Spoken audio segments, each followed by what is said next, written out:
Halo, salam sehat untuk kita semua. Saya, Dewa Ayunati Saraswati, dengan NIM 190557103, Program Studi Teknik Industri.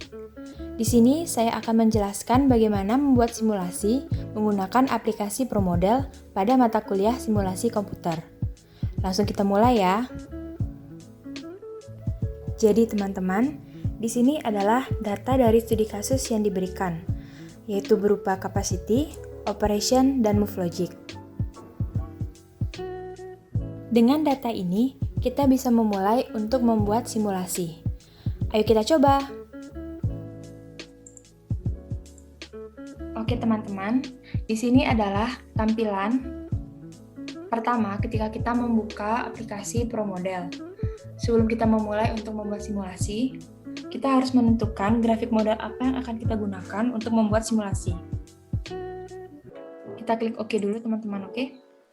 Dan untuk menentukannya itu adalah kita mengklik File, di pojok kiri atas kita klik New, dan di grafik library ini kita akan klik Browse. Jadi di sampel ini terdapat banyak sekali pilihan grafik-grafik model yang akan kita gunakan. Tapi kita akan menggunakan grafik model yang student. Kita open, dan kita klik OK. Jadi di sini sudah diatur kita akan menggunakan grafik model student. Untuk tahap pertama membuat simulasi, kita akan membuatnya itu adalah location. Kita klik build, di sini ada location. Nah, begini tampilannya teman-teman. Yang pertama itu adalah ada tabel location. Di tabel location ini akan menunjukkan alur dari peta model yang akan kita buat. Dan di kolom grafik ini akan menunjukkan workstation model atau grafik model yang akan kita simulasikan. Lanjut untuk ke studi kasus, sesuai dengan studi kasus yang diberikan, di sini terdapat material datang menuju gudang bahan baku. Material datang bisa kita umpamakan dengan truk, jadi kita klik truk, kita taruh di layout dengan student version ini ya teman-teman. Kemudian kita perkecil, jadi grafik ini kita bisa perbesar ataupun perkecil sesuai dengan ukuran yang kita inginkan. Selanjutnya, menuju gudang bahan baku, kita menggunakan conveyor.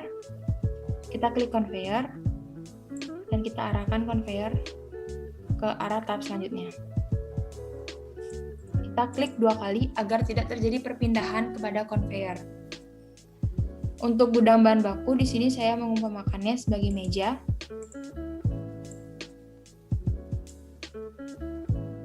Tahap selanjutnya kita menggunakan conveyor kembali, kita klik conveyor. Kita arahkan, klik 2 kali, jangan lupa untuk setiap conveyor. Kita umpamakan mesin potong tersebut dengan grafik model yang ini. Untuk tahap selanjutnya kita menggunakan conveyor lagi. Klik 2 kali, dan kita akan menggunakan grafik model yang ini untuk mesin freeze. Tahap selanjutnya adalah bagian inspeksi.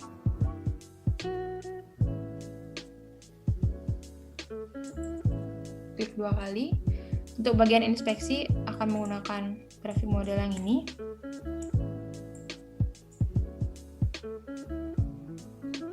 Selanjutnya kita gunakan conveyor kembali untuk ke tahap selanjutnya.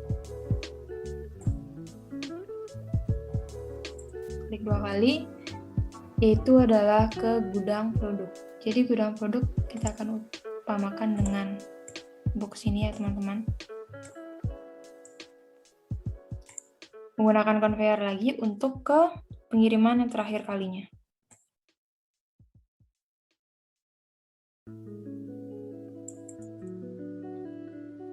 Klik 2 kali. Jadi untuk pengiriman kita bisa mengumpamakannya dengan pick up, dengan jet, ataupun dengan helikopter. Di sini saya akan menggunakan pick up. Seperti ini teman-teman ya. Jadi sudah jadi peta model utamanya. Kemudian saya akan menambahkan beberapa grafik model untuk lebih membuat menarik peta model ini. Namun sebelum kita memulai menambahkan grafik, kita jangan lupa untuk mematikan centang di new ini ya. Karena agar menghindari terjadinya penambahan icon untuk di tabel location yang akan mengubah alur dari peta model yang sudah kita buat sebelumnya. Jadi di sini saya akan edit. Saya akan menambahkan alat untuk menurunkan barang biasanya ya teman-teman ya. Sini saya akan menambahkan box. Nah, untuk grafik-grafik yang kita gunakan ini bisa kita edit ya teman-teman. Kita bisa klik kanan atau klik 2 kali dari grafik tersebut. Kita dapat mengubah arah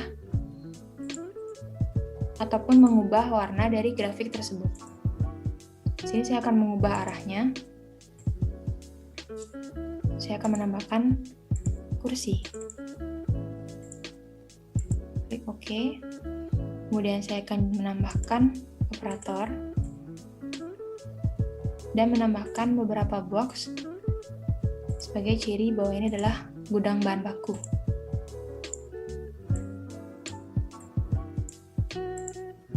Nah, sekiranya begitu teman-teman ya. Kemudian kita ke tahap selanjutnya yaitu adalah mesin potong. Di mesin potong ini tentunya kita membutuhkan satu operator. Kita klik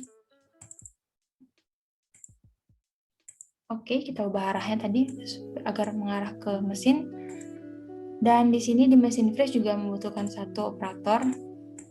Sini saya mengambil satu operator. Kemudian di bagian inspeksi ini teman-teman ya. Bagian inspeksi ini adalah bagian ketika produk sudah jadi dan akan dilakukan inspeksi. Jadi di sini saya akan menambahkan beberapa produk-produk yang sudah jadi.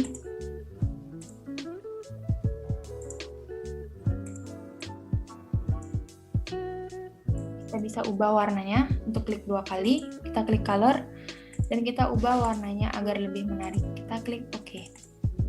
Klik 2 kali, pencet color, kita tentukan warna yang kita inginkan, klik OK, dan dia akan mengubah warnanya dengan sendirinya.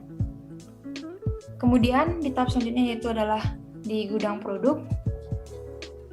Kita tambahkan lagi 2 ya teman-teman, produk yang telah jadi.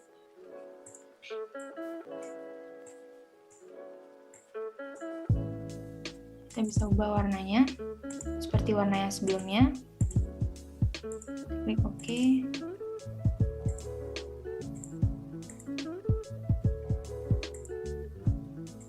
Setelah itu saya akan menambahkan operator untuk mengecek barang atau menjaga barang tersebut. Di sini di pengiriman kita menggunakan pickup. Tentunya kita menggunakan alat ya teman-teman ya untuk menaikkan barang-barang ke pickup. Kita klik ini, grafik model ini kita pakai, dan kita akan klik produknya. Nah, jadi diumpamakan seperti itu. Jadi sejauh ini inilah peta model dari studi kasus yang diberikan kepada saya ya teman-teman ya. Begini. Untuk tahap selanjutnya, itu kita menuju ke tahap location, di mana di tabel location ini kita akan mengubah nama dari setiap stasiun kerja. Jadi untuk truk ini kita umpamakan adalah truk material datang.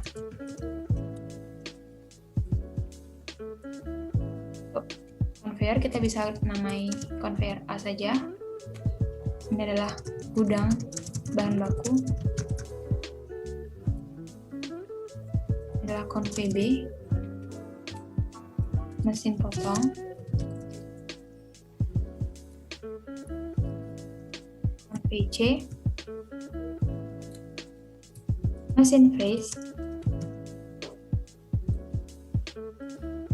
konvei D, bagian inspeksi, konvei konvei E, kemudian gudang produk, konvei F, dan yang terakhir adalah pengiriman produk. Di sini kapasitinya kita bisa ganti. Di sini kita bisa membuat kapasiti sendiri, yaitu adalah karena di studi kasus kita tidak diberikan kapasiti, jadi kita membuat kapasitinya tersendiri. Di sini saya akan menaruh angka 60 dan di setiap conveyor akan saya tulis 1.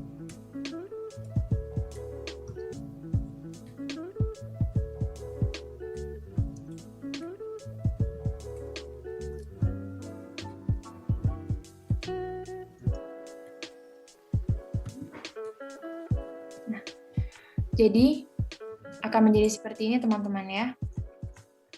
Untuk namanya sudah kita ubah, capacity pun juga kita sudah ubah. Kita perkecil dulu. Setelah itu, kita akan menambahkan counter dan text. Jadi di sini counter itu adalah diumpamakan sebagai ini teman-teman ya. Counter itu adalah ini. Counter ini berguna untuk menunjukkan jumlah kapasitas. Sebelum kita menaruh counter, jangan lupa untuk mengklik setiap satu stasiun kerja.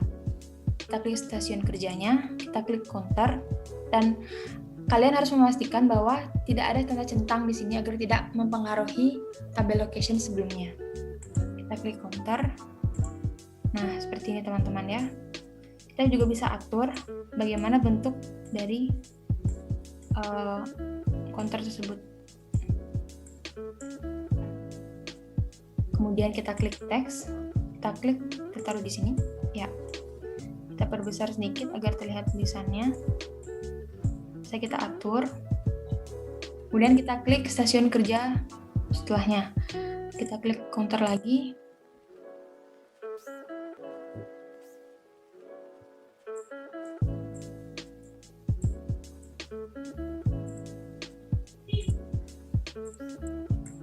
Kita luruskan ya agar rapi.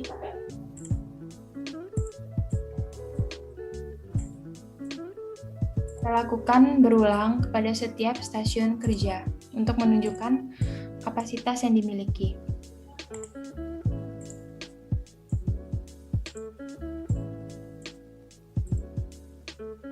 Tambahkan counter juga.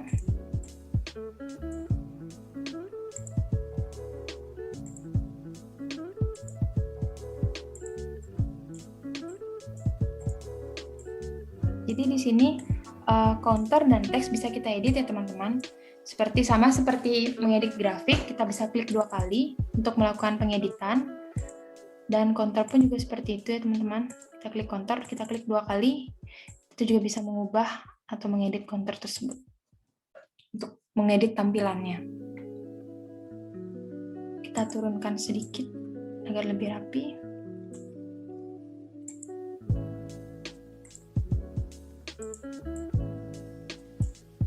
Kita tambahkan teks juga.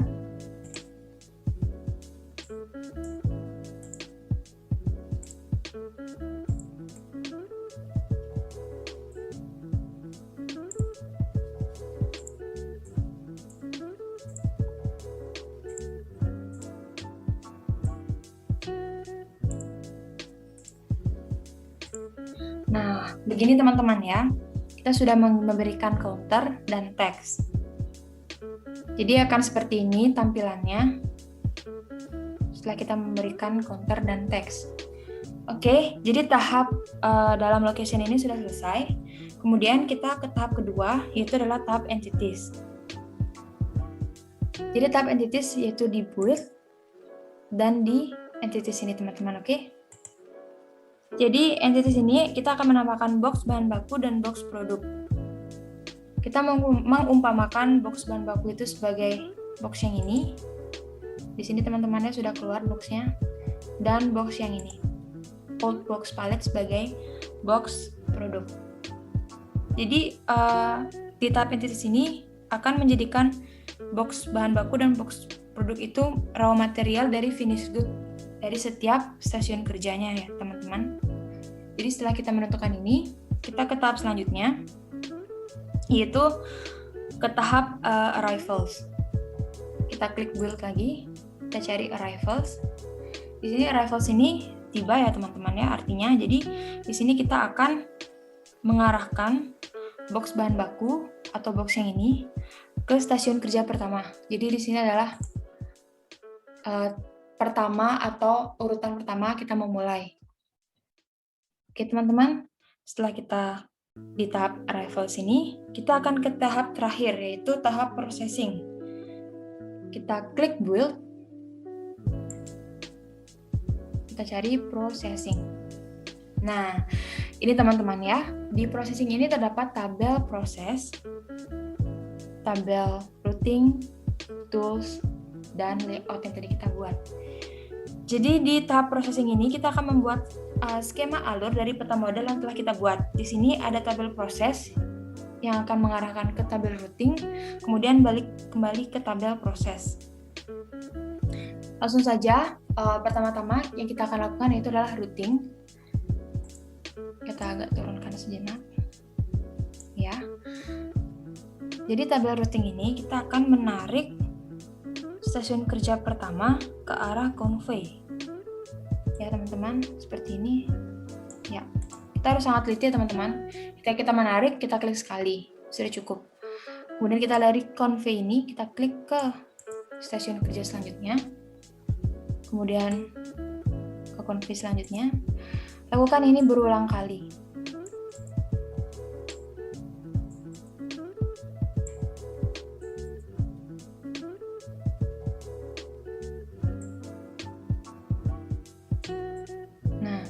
Untuk di sini kita akan mengubah outputnya teman-teman ya. Di sini outputnya akan menjadi old box palette.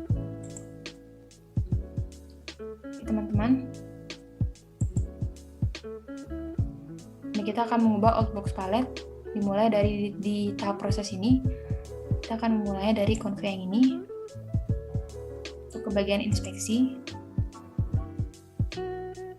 Kemudian di bagian inspeksi ke tahap convey-nya, dari convey ke gudang produk, kemudian dari gudang produk ke convey F, kemudian ke pengiriman produk. Dari pengiriman produk kita arahkan ke route to exit, jadi itu akan mengakhiri peta model, rute dari peta model. Oke teman-teman, jadi layoutnya akan seperti ini. Sudah kita arahkan sesuai dengan alur dari peta model. Selanjutnya kita akan menuju ke tabel proses. Kita perbesar teman-teman ya. Jadi seperti ini, kita pastikan dulu semuanya tersusun rapi. Oke, jadi di sini kita akan memasukkan atau mendefinisikan operation sesuai dengan studi kasus yang diberikan. Jadi di sini operation untuk truk material datang itu adalah setiap 10 menit. Jadi di sini kita akan menulis wait 10 menit. Singkat min ya. Oke teman-teman. Kemudian kita ke gudang bahan baku sesuai dengan studi kasus dari data. Kita tulis di sini adalah 1 menit. Jadi kita wait 1 minute. Kemudian di mesin potong yaitu adalah wait. Di sini mesin potongnya itu adalah berdistribusi normal 5,2 menit. Jadi kita akan mengetiknya itu wait dengan n dalam kurung 5,2 menit. Kemudian untuk di mesin freeze yaitu adalah uniform 3,1 menit. Jadi kita buatnya wait, kita buat U penanda uniform dengan 3,1 menit. Kemudian di bagian inspeksi, lama proses inspeksinya itu berdistribusi eksponensial 5 menit. Jadi kita buat wait E, yaitu eksponensial, kita buat 5 menit. Untuk di gudang produk, di sini kita terjadi selama 5 menit untuk segera dikirim ke konsumen. Jadi di gudang produk ini adalah 5 menit, kita buatnya adalah wait 5 menit.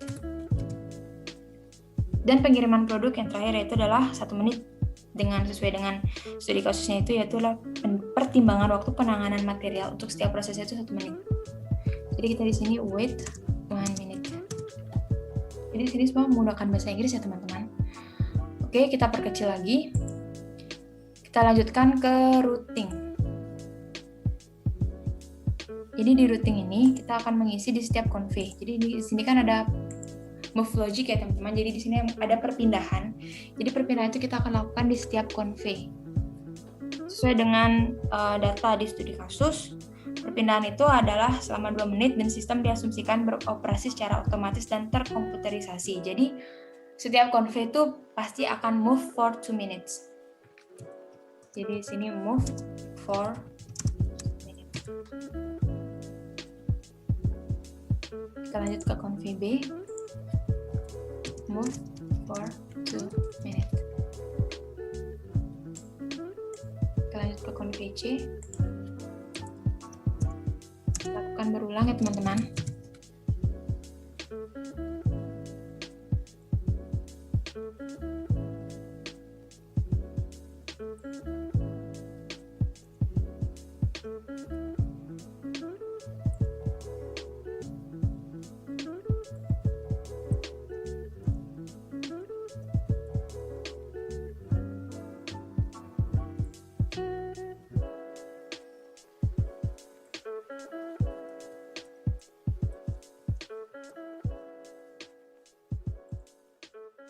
Nah, sudah selesai teman-teman ya.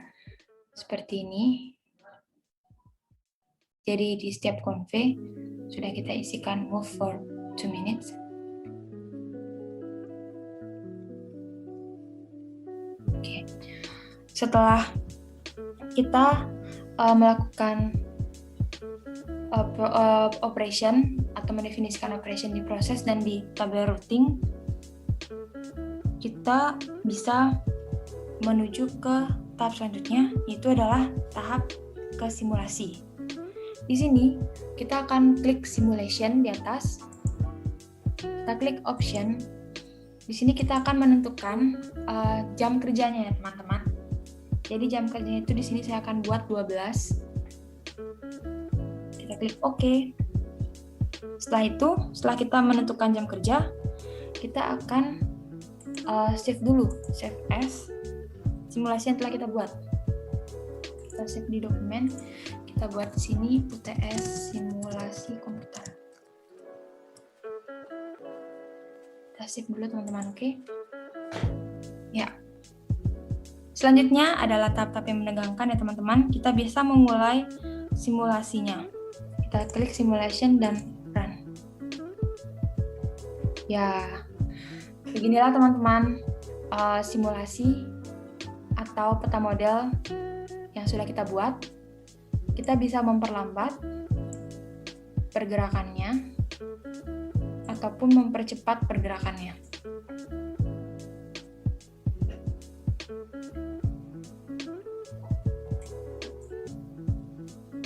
Jadi seperti ini, truk material datang menuju ke gudang bahan baku, lalu ke mesin potong masih dengan bahan baku yang ada, kemudian ke mesin freeze dengan bahan baku, dan di mesin freeze ini diproses untuk menjadi produk yang sudah jadi, yaitu produk gear sesuai dengan PT dari studi kasus yang kita terima. Di bagian inspeksi ini kita dilakukan inspeksi terhadap barang produk yang sudah jadi, menuju ke gudang produk untuk menanti kapan produk ini akan mengalami pengiriman produk. Jadi di sini adalah gudang penyimpanan produk ya teman-teman. Dan di sini adalah counter-counter dan nama-nama teksnya.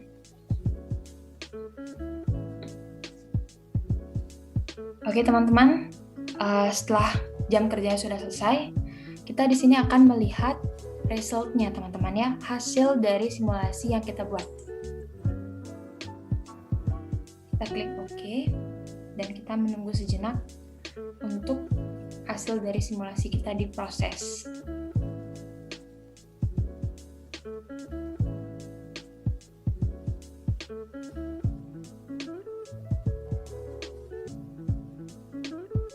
Di sini akan muncul output viewer.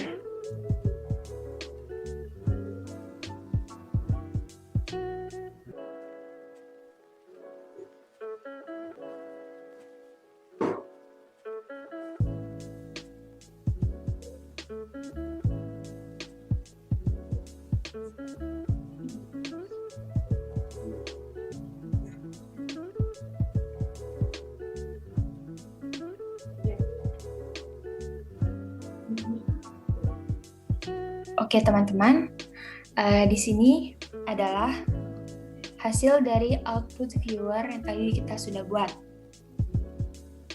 Result dari simulasi yang sudah kita buat. Oke, loading sebentar teman-teman ya.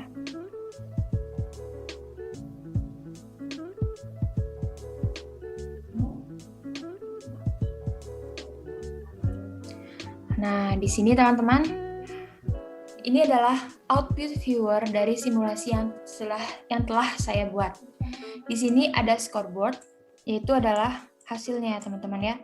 Dari Outbooks Palette ini adalah hasil dari produk, yaitu total exits-nya ada 678, kemudian average time in system-nya ada 42,39, dan average time in operation-nya ada 30,37. Kemudian di sini ada entity states, di mana entity states ini, yang warna biru ini, adalah di mana dia tuh mengalami perpindahan, yaitu adalah in move logic-nya.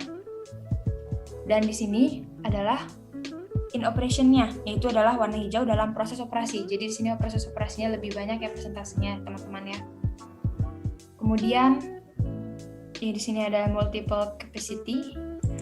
Di multiple capacity ini ada empty, di mana empty-nya itu berarti adalah tidak adanya aktivitas di setiap stasiun kerja. Jadi sedikit ya teman-teman ya persentasenya. Kemudian di sini adalah part of occupied.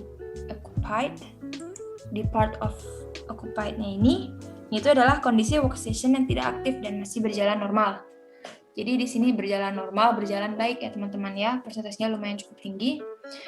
Jadi di sini analisisnya itu adalah hasil dari studi kasus yang diberikan dengan data-data yang telah dibuat itu tidak mengalami kerugian ataupun kelebihan produksi ya teman-teman. Jadi semuanya masih dalam terkontrol.